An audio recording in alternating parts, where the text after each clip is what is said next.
संभल में मजार पर चला बुलडोजर, इंतजामिया की मौजूदगी में कार्रवाई। मजार पर गैर कानूनी तामीर का इल्जाम, इलाके में भारी सिक्योरिटी एहलकार तैनात। बाघऊ गांव में खंडेश्वर शिव मंदिर के पास बनी है मजार।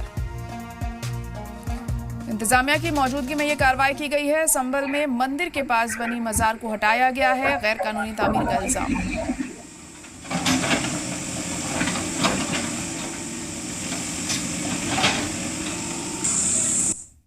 के 15 मिनट की कार्रवाई में बुलडोजर ने इस अवैध मजार को पूरी तरह ध्वस्त कर दिया है।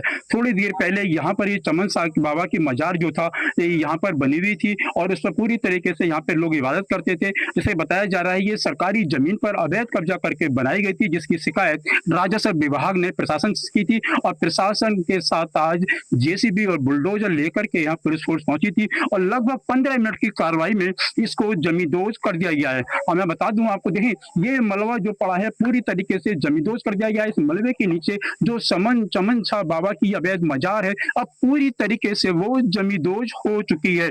यानी कि साफ तौर पर योगी सरकार का संदेश है, सरकारी जमीन पर किसी भी तरीके का अवैध कब्जा बर्दाश्त नहीं होगा। जो आज कार्रवाई यहाँ पर साफ तौर पर दिखाई दे रही है, यानी कि पूरी तरीके से अब ये अवैध जो मजार थी यहाँ पर जमींदोज हो चुकी है।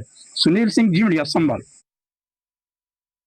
सरकारी जमीन पर बने अवैध मजार के नजदीक यहाँ पर एक प्राचीन शिव मंदिर है, जिसके पुजारी राम जी मेरे साथ से पूछेंगे कि पूरा मामला क्या है, समझेंगे कितनी पुरानी मजार है और क्या इतराज है। जैसे मजार बनी, कितनी पुरानी मजार है?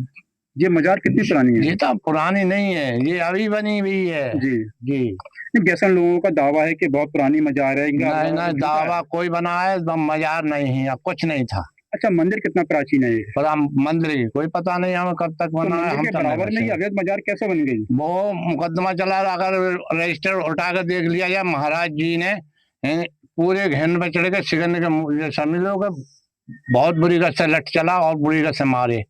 बाबा ये मच्छर मारते थे।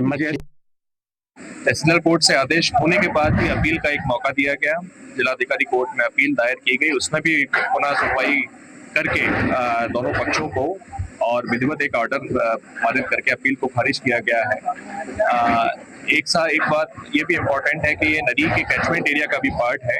तो जो हमारे प्रधानमंत्री जी, मुख्यमंत्री जी की पहल है कि हम जल स्रोतों को, पुराने जो नदियां हैं, पुराने वाटर बॉडीज हैं, उनको अपने मूल स्वरूप में लाएं। माननीय उच्चतम न्यायालय का भी इसमें पूरा स्पष्ट निर्देश है। उसी क्रम में कब्जा हटवाया जा रहा है।